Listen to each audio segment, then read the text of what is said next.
Nessa videoaula nós faremos a correção da atividade abordando acréscimos e descontos sucessivos.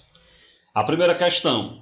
No primeiro mês de lançamento de um smartphone, as vendas em uma rede de lojas foram de 5.000 unidades.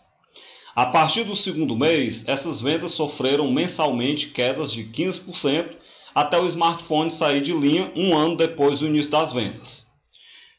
Quantos desses aparelhos foram comercializados nessa rede de lojas no último mês de vendas? O que nós percebemos? Nós temos que o valor inicial, que é o P0, são 5.000 unidades vendidas inicialmente. Além disso, nós temos uma taxa de redução das vendas, uma taxa de queda de 15%, então o I é 0,15. E isso aconteceu durante 12 meses. Se foi durante 12 meses, foi durante um ano, como a questão fala, isso é durante 12 meses. Então o N é igual a 12. Nós queremos saber qual é a quantidade vendida no último mês que esse smartphone ainda estava em linha. Ou seja, nós queremos saber quanto é o P. Nós sabemos que o P ele vai ser o P0 multiplicado por 1 menos I, já que se trata de uma redução elevada a N, porque essa redução se repete, por uma certa quantidade de vezes, sempre ao mesmo valor de 15%. Vamos lá então. O P eu quero saber. O P0 é 5.000, é igual a 1 menos o I, que é 0,15, elevado ao N, que é 12.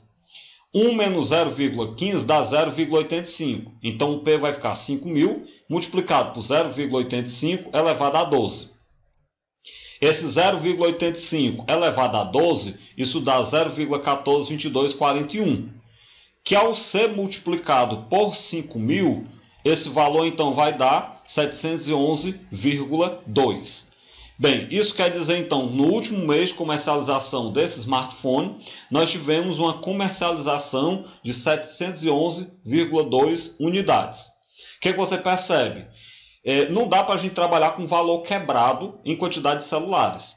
Então nós tivemos aí uma comercialização de algo em torno de 712 celulares no último mês que ele foi comercializado. A segunda questão. Durante uma liquidação, um comerciante reduziu os preços dos produtos do setor de eletrodomésticos em 20%. De quantos por cento deve ser o aumento nos preços da liquidação para que eles voltem a ser os mesmos antes da liquidação? Ou seja, o comerciante ele aumentou o preço antes da liquidação, Na verdade, ele reduziu o preço antes da liquidação. Depois da liquidação, ele quer aumentar os preços para voltar então o produto aos preços originais. Então, de quantos por cento deve ser esse aumento após a liquidação para que os produtos voltem ao preço inicial? É simples fazer essa questão. Vamos chamar de P0 o preço do produto antes da liquidação. O I1 é o valor da liquidação de 20%, então o I1 é 0,2. E claro, o I2 é o percentual de aumento que eu quero descobrir. Como eu quero que o preço final, após a liquidação, volte ao valor inicial, então nós queremos que o P seja igual ao P0. Daí então nós vamos pegar a fórmula do aumento e desconto sucessivo.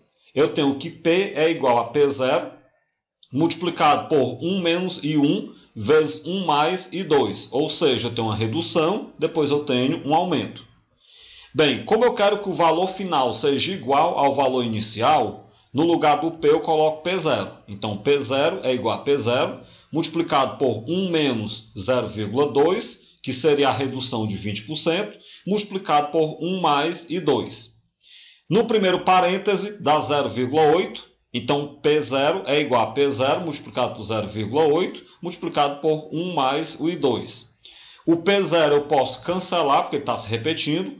Ao cancelar o P0, eu tenho que 1 é igual a 0,8 multiplicado por 1 mais 0,2. Na verdade, falei errado, multiplicado por 1 mais I2. Não é 0,2 como eu falei. Bem, eu vou então agora inverter a igualdade.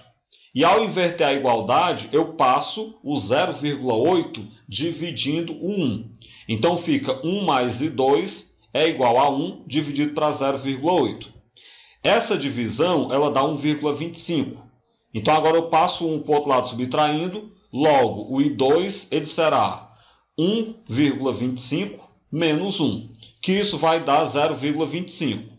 Nós sabemos que 0,25 é 25%. Então, o percentual de aumento após a liquidação será um aumento de 25%.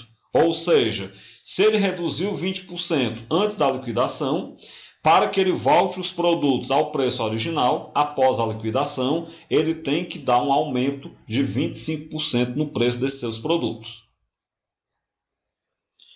A terceira questão. Rafaela recebeu uma encomenda, na verdade recebeu uma correspondência de sua seguradora, informando que, por causa da troca de faixa etária, o valor de seu plano de saúde seria reajustado em 50%.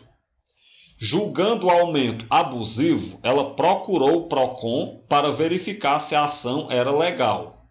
Após analisar a situação, o PROCON concluiu que o aumento era realmente abusivo e que a seguradora deveria reduzir em 20% o valor que seria cobrado após o aumento. O item A pergunta: supondo que o valor da mensalidade pago por Rafaela fosse de R$ 80, qual deveria ser o valor dessa mensalidade? Isso, claro, após a redução. Bem, vamos lá então. Nós temos aí que o P0, que é o valor inicial da mensalidade, é R$ 80. Nós tivemos um reajuste de 50%, então o I1 é 0,5%, mas o PROCON sugeriu uma redução de 20%, então o I2 é 0,2%. Nós tivemos um aumento, isso pela seguradora, e uma redução pelo PROCON. Desse modo, então, o valor da mensalidade, o valor P, ele vai ser o P0 multiplicado por 1 mais o I1, porque foi um aumento da seguradora, multiplicado por 1 menos o I2, que é uma redução do PROCON. Lembrando que o P0 é 80, o I1 0,5, o I2 0,2. Bem, eu vou repetir, na verdade substituir o 80 só agora, eu tinha repetido o P0. 1 mais 0,5 dá 1,5, 1 menos 0,2 dá 0,8. Então agora você multiplica 80 por 1,5 por 0,8 e você obtém o P de R$ 96. Ou seja, o valor correto da mensalidade desse plano de saúde deve ser um valor de R$ 96. Era 80 e foi para R$ 96. O item B. De quantos por cento foi o aumento da nova mensalidade em relação à mensalidade antiga? Nós sabemos que essa nova mensalidade ela foi fruto de um aumento de 50% e de uma redução de 30%. Na verdade, uma redução de 20%, Um aumento de 50% e uma redução de 20%. Isso não me dá um aumento de 30%, não. Você não vai fazer 50 menos 20, 30.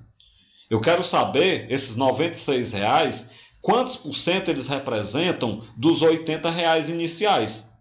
Então, para a gente saber quantos por cento o R$ 96 representa dos R$ 80 iniciais, você pode pegar o 96 dividido pelo 80, dá 1,2. Como 96 dividido por 80 dá 1,2, isso quer dizer que esse novo valor ele é 120% do valor inicial. Se ele é 120% do valor inicial, então houve um aumento de 20% do valor inicial. Então essa foi, na verdade, a taxa de aumento da mensalidade desse plano de saúde, 20%. Quarta questão. Durante certo ano, o salário de Cláudio sofreu 3 aumentos. Em janeiro, graças ao bom trabalho que vinha exercendo, ele recebeu um aumento de 12%. Em maio, ele recebeu o reajuste de 9,5% previsto pelo sindicato de sua categoria. E em novembro, ele foi promovido e seu salário foi reajustado em 20%. Calcule o valor do salário de Cláudio após os aumentos, supondo que, antes deles, o seu valor era de, no primeiro ponto, R$ 1.500. Bem, eu vou deduzir uma expressão que sirva para todos os itens dessa questão. E aí, claro, quando eu deduzir essa expressão, eu vou só substituindo em cada item o valor do salário e calculando o valor final. Vamos lá então. Para isso eu vou chamar de P0 o valor inicial do salário. O I1, que é o primeiro aumento, 12%, é 0,12. O I2, que é 9,5%, é 0,095. E o I3, 20%, é 0,2. São os reajustes. Desse modo, então, nós vamos ter que o salário final, que eu vou chamar de P, ele vai ser o P0 multiplicado por 1 mais I1 vezes 1 mais I2 vezes 1 mais I3. Eu vou repetir o P0, porque no momento eu quero só uma expressão, multiplicado por 1 mais 0,12 vezes 1 mais 0,095 vezes 1 mais 0,2. As somas entre parênteses dão 1,12, 1,095 e 1,2, multiplicado pelo P0. Fazendo o produto, usem calculadora, fazendo o produto, a gente obtém P igual a 1,47168 vezes o P0. Ou seja, o preço final, o valor final do salário dele é 1,47168 vezes o valor inicial. Deduzida a expressão, então agora eu vou só substituindo. Quando ele tiver o P0, o salário inicial de R$ 1.500, então o salário final, eu já sei que é esse valor multiplicado pelo P0, então vai ficar 1,47168 vezes 1.500, que vai dar então um salário de R$ 2.207,52. Claro, isso para quando o salário dele fosse R$ 1.500. Após os 3 aumentos sucessivos, que correspondem a um aumento de 47,16% aproximadamente, o salário dele iria para R$ 2.207,52. Ok, então tá o salário dele, como é que ficaria? Agora imagine que o salário dele fosse de R$ 2.000. Como nós já temos a expressão deduzida, é só a gente substituir. É só a gente colocar R$ 2.000 no lugar do P0. Então você pega 1,47168 multiplicado por 2.000, vai dar então R$ 2.943,36. Então, se ele ganhasse R$ 2.000, após os 3 aumentos sucessivos, ele passaria a ganhar R$ 2.943,36. O terceiro ponto é um salário de R$ 2.200. Eu tenho aí o P0 de R$ 2.200, então é só pegar e substituir na expressão o P0 por 2.200, multiplica por 1,47168, nós temos então um salário de R$ 3.237,69. Desse modo, então, após o reajuste, após os 3 aumentos sucessivos, se o Cláudio ganhasse R$ 2.200, ele passaria a ganhar R$ 3.237,69. Por fim, para um salário de R$ 3.000, quanto o Cláudio passaria a ganhar? Então agora é só pegar na mesma expressão, substituir o P0 por 3.000. Quando eu pegar 3.000 multiplicado por 1,47168, eu vou obter R$ 4.415,04. Desse modo, se o Cláudio ganhasse R$ 3.000, após os 3 aumentos sucessivos, ele passaria a ganhar R$ 4.415,04. Dessa forma, a gente finaliza a correção da atividade, onde nós trabalhamos descontos e aumentos sucessivos.